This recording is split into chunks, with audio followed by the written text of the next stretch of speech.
I'd like to walk you through a few projects that I did today at Creativation. These were make and take projects, and I'll go through and show you the different pieces.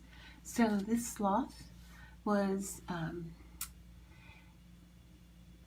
made at Spellbinders, I believe, and they were showing their larger dies that they could cut through felt, and you could use this to make these little softies, or they had finger puppets, and they had just a little kit with the pieces of felt, and you got to use the die cutting machine to cut the felt, and then they gave you the thread to sew the pieces together, and they had the stuffing at their booth as well.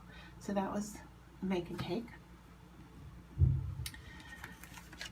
This from Art Impression was a card that we could make. It came flat. This was one of their new, I believe they call them pop-up cards. And it came like it was already printed, and we folded it and then went around it with a rubber stamp to give it the blue. The cupcake was glued on, the little glitter pieces were glued on, as well as the scrapbooking paper. And then on the inside, this scrapbooking piece also. I can't remember if these were pop-up or flip cards, but they had dies to make these cards as well. And as I said, this was with Art Impressions.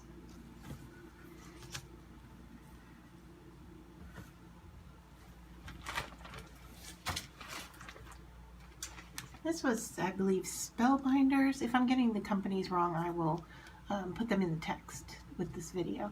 So what they were promoting here was the embossing and cutting die all at the same time, and they had these little kits put together for us that we made the piece and then glued it onto the back of the card, or excuse me, the front of the card, and then these elements here were put on and raised up slightly with a little foam pieces or foam adhesive. So they were pre-cut, pre-designed pieces that we just stuck on the card. So that was, I believe, Spellbinders. This was Art Bin. They had these plastic containers that we could put tape on. We could decorate the top with marker pens. They had some gems and so forth. I chose to leave mine clear and only decorate the insert paper that goes inside, and they were promoting these as containers for slime, and then for some of the ladies, they said they were using them for jewelry, for putting some of their charms in and holding their jewelry pieces. So there was that. This cute little easel was a paint pour, and what we did was choose 3 different colors of paint, and then they using their pour medium with it, and then pouring over these small little canvases, and then they gave us the easel to go with it as well. And I believe, if I'm not mistaken, I think this was either Deco Art or Plaid, and I'm not really sure which one, but I will put in the text below which company it was. This was Hero Arts. This was a fun little project that used a lot of their different pieces. So they gave us the die already cut for a hello, and then we layered the pieces of cardstock that you see showing through and glued that behind the hello. And they had different elements that we could glue down as well. Glued this whole thing to the front of our card.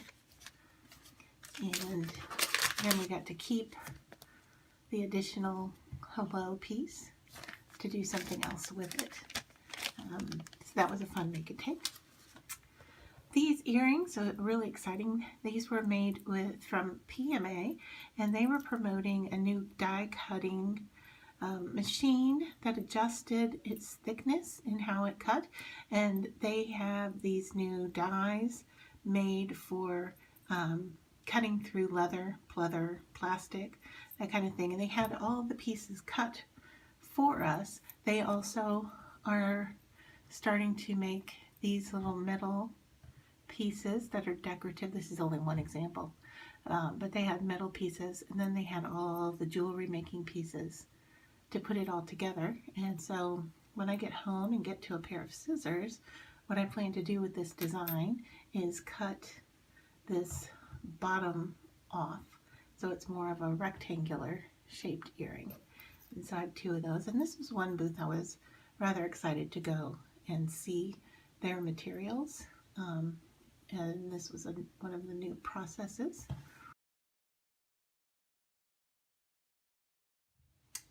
Started to pause the video because my storage filled up, but I'm back and I wanted to show you a couple more things I made.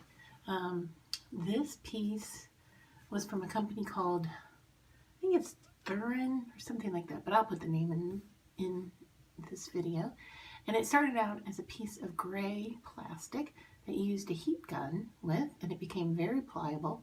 And then you stuck it in a mold, waited for it to cool a little bit, then removed it from the mold. You put it into cold water, and it became very hard. So you can see that it's hard. And then we painted the surface with just their acrylic paint that they had at their booth, and that made an interesting piece.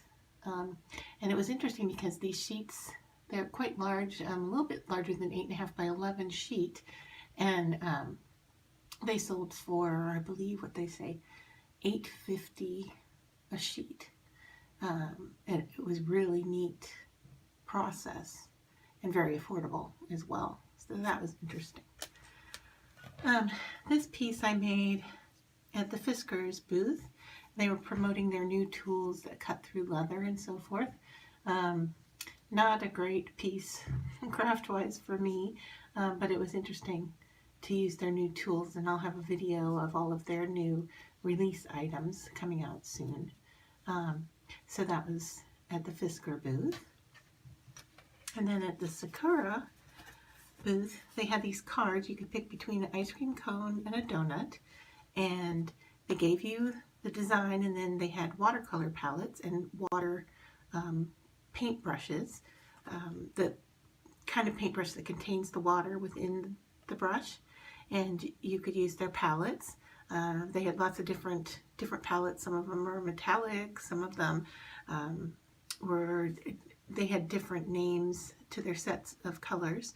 And then so after, and I don't know if you can see the metallic on the cone, but that's metallic watercolor. And then once it dries, you use their gel pens, and you could do what I did here was with the sprinkles, and those are quite shiny. I don't know there, maybe it's showing up a little bit on the video. And then they had an artist in their booth that would do calligraphy. I just had her do my name because her name was Janet as well, and so she did that. And then there is like this clearish white glittery design on here as well. I don't think it's showing up on the video, but she did that as well. So they were showing how to do calligraphy as well in their booth.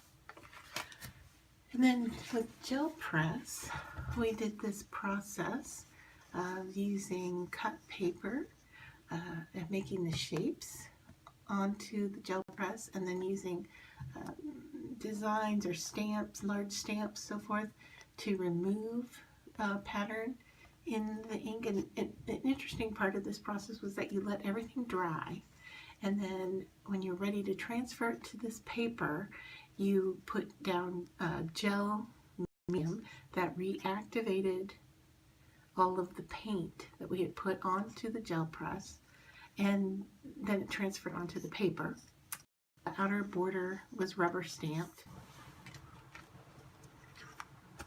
So not a great piece design-wise in my opinion, but the process was really interesting, and so that would translate to other pieces in the future. This was made with unicorn spit. It was really interesting. We picked two colors to blend for the background, and then they had these stencils, and they took their unicorn spit and mixed it with a thickening agent to put the text on. And then the little elements here were glued down using new E6000, And then this was unicorn spit up here as well, a more opaque color than these glittery kind of translucent that shows the wood grain. So that was a real fun process. And then lastly with glue dots, we made these notepad holders. So you used your glue dots to put the pad into the cardstock, and then to decorate it, gluing down these elements with glue dots. And so that was all the make and takes from today.